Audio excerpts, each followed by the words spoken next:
गुंडे सरकार में है। जिस सरकार में गुंडा ही हो तो उसमें लॉ एंड ऑर्डर की बात ही करना बेमानी है। वहाँ का जो एमएलए है वो तो पूरा जमीन ही कब्जा कर रहा है।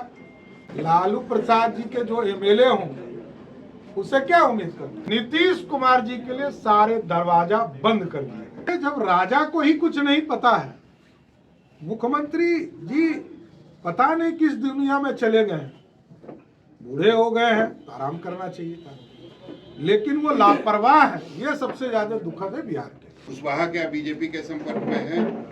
देखिए, वैसे 1990 से लेकर 2005 तक जिन लोगों ने लालू प्रसाद जी के खिलाफ लड़ने का काम किया और जिनके खिलाफ लालू जी का अत्याचार हुआ है, उनके लिए जरूर हम लोग विचार कर सकते। लेकिन एक सवाल है, एक मिनट, नीतीश कुमार पर अत्याचार नहीं हुआ है।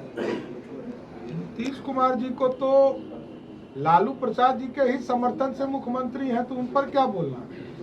नीतीश कुमार जी पर अत्याचार हुआ था तब तो भाजपा ने मुख्यमंत्री बनाया था। कांग्रेस का अत्याचार हुआ था तो लालू प्रसाद जी को मुख्यमंत्री भाजपा ने बनाया था। भाजपा बनाती सबको है, लेकिन सब भाजपा को आंख ही दिखाती। लेकिन जिस तरह से मुख्यमंत्री ने कहा मरना कबूल करेंगे लेकिन बीजेपी में अब नहीं जाएंगे, उसी तरीके से उपेंद्र कुशवाहा ने भी कहा है कि मरना कबूल करेंगे लेकिन भाजपा का सदस्यता कभी ग्रहण नहीं करेंगे। तो क्या लगता है? कौन बुला रहा है किसी को? देखिए, एक चीज समझिए, नीतीश कुमार जी के लिए तो सारे दरवाजा बंद हो चुके हैं। हम लोगों ने तो कार्य समिति में भी हमारे प्रभारी और राष्ट्रीय महामंत्री ने स्पष्ट तौर पर कहा, नीतीश कुमार जी के लिए सारे दरवाजा बंद कर दिए गए। बिहार में आपराधिक घटनाएं बढ़ रही हैं, फिर बिहार के खगौल में जिस तरह से 5 लाख रुपए की रंगदारी मांगी गई पोस्टर के माध्यम से, क्या कहेंगे? अरे गुंडा राज है, गुंडे सरकार में है। जिस सरकार में गुंडा ही हो तो उसमें लॉ एंड ऑर्डर की बात ही करना बेमानी है। वहां का जो एमएलए है वो तो पूरा जमीन ही कब्जा कर रहा है। लालू प्रसाद जी के जो एमएलए होंगे उसे क्या उम्मीद करते हैं? तो सरकार का मुखिया क्या है? हाँ? बोला गुंडा राज है, सरकार का मुखिया क्या है? अभी का अब तो सरदार ही होंगे ना।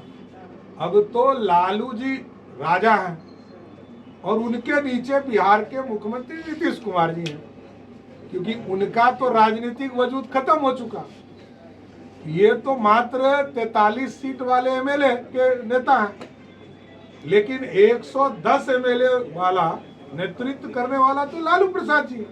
लालू प्रसाद जी का विचारधारा चलेगा। नीतीश जी कौन होते हैं? नीतीश जी तो कठपुतली है बिहार में। तेजस्वी यदि बोल रहे हैं तो उनसे जाके पूछिए, उनके आदरणीय पिताजी के राज में सबसे जातीय उन्माद, और आज भी छपरा में यदि जातीय उन्माद फैला है तो वो सिर्फ और सिर्फ राष्ट्रीय जनता दल के चलते फैला है। मुख्यमंत्री नीतीश कुमार ने कल एक घोषणा की कि भाई जो भी खेल जगत से जुड़े हुए लोग हैं अच्छा प्रदर्शन करेंगे तो ग्रेड 1 का ऑफिसर बनाया जाएगा। कैसे? ये घोषणा के मुख्यमंत्री हैं। बिहार में SC/ST एक्ट में जो लोग मरते हैं उनके परिवार को नौकरी देने का मामला है। ये 10 साल हो गया नीतीश कुमार ने किसी को नौकरी नहीं दिया। आज घोषणा इन्होंने किया, ये घोषणा के मुख्यमंत्री हो गए, क्योंकि अब तो भतीजा भी बगल में बैठने लगा है जो घोषणा वाला उप मुख्यमंत्री। तो देखिए, ये लोग घोषणा के लिए माहिर हैं। कुछ नहीं होना है, लेकिन मैं पहल को भी अच्छा मानता हूं। यदि ये सही में करते हैं तो, करने वाले ही नहीं। 17 साल के बाद इनको याद आया कि हरभजन सिंह जैसे आदमी को भी इस देश में डीएसपी बनाने का काम किया गया। आज तो प्रधानमंत्री जी को मैं धन्यवाद देता हूं कि पीटी उषा हम लोगों के लिए इस देश में बड़ी धावकों में से एक रही और उनको राज्यसभा भेजने का काम। नवजोत सिंह सिद्धू को क्रिकेट के मामले से राज्यसभा भेजने का काम। तो दिल्ली में ये परंपरा है, लेकिन बिहार में तो कभी नीतीश कुमार जी ने किया नहीं।